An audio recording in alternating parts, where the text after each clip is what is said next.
بسم اللہ الرحمن الرحیم۔ السلام علیکم دوستوں، اب جو اقتباس میں آپ کے سامنے پڑھنے جا رہا ہوں اسے غور سے سنیے گا۔ یہ اقتباس کسی فلسفے یا مذہبی کتاب سے نہیں لیا گیا۔ یہ ایک تحقیق کا اقتباس ہے جس کے مصنف کی عمر 90 سال تھی جب اس نے یہ عبارت لکھی۔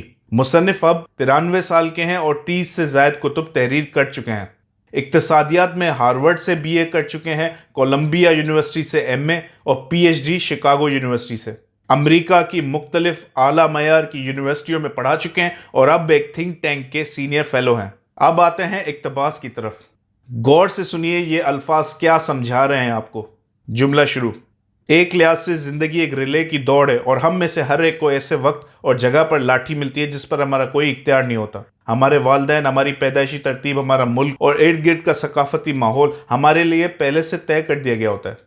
کامیابی کی کچھ شرائط آگے انفرادی انتخاب اور سماجی پالیسیوں سے متاثر ہو سکتی ہیں، لیکن 100% نہیں۔ اس کے لیے کسی بھی انسان یا انسانی ادارے کے پاس وافر علم یا طاقت موجود نہیں، اور اہم بات یہ کہ ماضی پر ہمارا اختیار صفر ہے۔ جملہ ختم۔ یہ اقتباس ہے تھامس سوئل صاحب کی تصنیف discrimination and disparities revised and enlarged edition کے صفحہ 87 کا۔ تھامس صاحب اپنی بہت سی کتب میں گاہے بگاہے اس بات کا ذکر کرتے ہیں کہ مختلف پہلو ہیں جو کسی بھی قوم یا فرد کو کامیاب بناتے ہیں۔ مثلاً اپنی تصنیف میں وہ بتاتے ہیں کہ والدین کے پہلے بچے کے کامیاب ہونے کے امکان زیادہ ہیں، اور اس کی وجہ وہ یہ بتاتے ہیں کہ پہلا بچہ اکیلا والدین کی توجہ حاصل کرتا ہے، لیکن پھر جب دوسرے بچے آتے ہیں تو انہیں والدین کی مکمل توجہ نہیں ملتی۔ صفحہ نمبر 5 تا 8۔ اس کا یہ بھی مطلب نہیں کہ یہ ضروری ہے۔ کئی جگہوں پر پہلا بچہ نکما نکلتا ہے، پھر دوسرے قابل ہوتے ہیں، لیکن یہ تحقیق وہ بتاتی ہے جو اکثر صورتحال کا حاصل ہے۔ اب انسان پہلا بچہ ہوگا اپنے والدین کا یا دوسرا یا تیسرا، اس پر وہ کچھ کر سکتا ہے؟ نہیں۔ لہٰذا کامیابی کی یہ شرط تو انسان کے اختیار سے باہر ہے۔ اب اس قسم کی درجنوں مثالیں تھامس صاحب اپنی کتاب میں پیش کرتے ہیں۔ اب آپ مجھے بتائیں والدین آپ کو کیسے ملیں گے، آپ کس ملک میں پیدا ہوتے ہیں، آپ کی پیدائشی ترتیب کیا ہے، اس سب کا دار و مدار کس پر ہے؟ کم از کم انسان کے اختیار سے یہ ساری چیزیں باہر ہیں۔ جو خدا کو نہیں مانتا وہ بھی یہ کہے گا اس کا دار و مدار قدرت، قسمت یا تقدیر پر ہے، نہ کہ انسان کی صحیح اور کوشش پر۔ چلیں سوویل صاحب کی تحقیق کو چھوڑیں، آپ رابرٹ پلومن صاحب ایک ماہر جینیات کی تحقیق بلو پرنٹ کا مطالعہ کیجئے۔ اس کتاب کو لکھنے کے لیے اور اس تحقیق کے لیے رابرٹ صاحب نے 30 سال مشقت کی۔ کتاب کے دیباچے کے 11ویں صفحے پر وہ اس بات کا ذکر کرتے ہیں۔ جہاں بہت سے لوگوں کو لگتا ہے کہ والدین آپ کی تربیت جس طرح کرتے ہیں آپ ویسے بنتے ہیں، یہ تحقیق کہتی ہے کہ اگر بچپن سے ایک ہی ماں باپ کے بچے علیحدہ کر دیے جائیں اور پھر علیحدہ ہونے والا بچہ بالکل ہی مختلف ماحول میں پلے بڑھے تو پھر بھی بچوں کے نتائج یکساں ہوں گے ہر حوالے سے۔ رابرٹ صاحب نے بہت سے جڑواں بچوں کی زندگی ملاحظہ کی جو کہ بچپن میں علیحدہ ہو گئے، یعنی ایک جڑواں بچہ اپنے اصل والدین کے بجائے کہیں اور پلا بڑھا جہاں اس کے اصل والدین سے بالکل ہی مختلف ماحول تھا، جبکہ دوسرا جڑواں اپنے اصل والدین کے پاس بڑا ہوتا ہے۔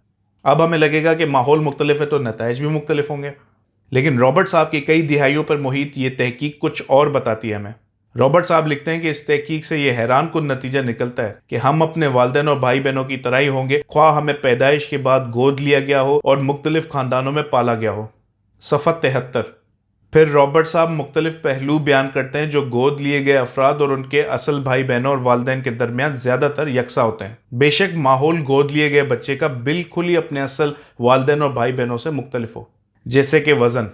رابرٹ صاحب اپنی تحقیق سے یہ بتاتے ہیں کہ اکثر گود لیے گئے بچے جب بڑے ہوتے ہیں تو ان کا وزن اپنے اصل بھائی بہنوں اور والدین سے ہم آہنگ ہوتا ہے۔ ذہن میں رہے کہ یہ صرف ایک ہی پہلو ہے۔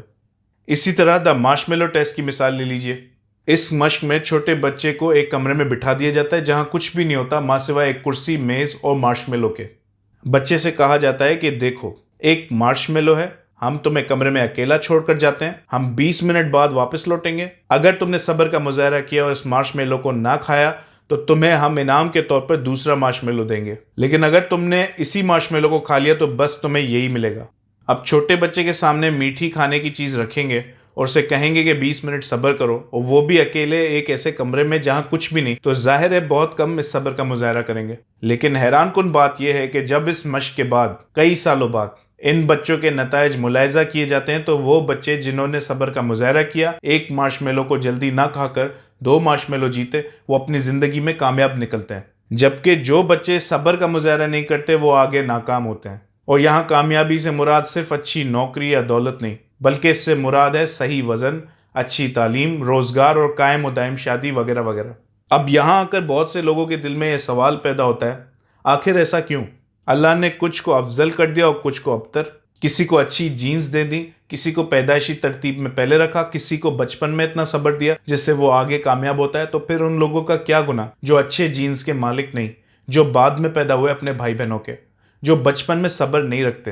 ہاں، یہ شکوہ اور سوال جائز ہے اور اس کا جواب بھی بنتا ہے، لیکن اگلی ویڈیو کا انتظار کیجئے، ابھی وقت اختتام کو پہنچ گیا ہے۔ انشاءاللہ دوستوں گفتگو کو مزید کل آگے بڑھائیں گے۔ فی الحال اجازت دیجئے، دعاؤں میں یاد رکھیے، اس پیغام کو زیادہ سے زیادہ لوگوں میں تقسیم کیجئے۔ اللہ حافظ۔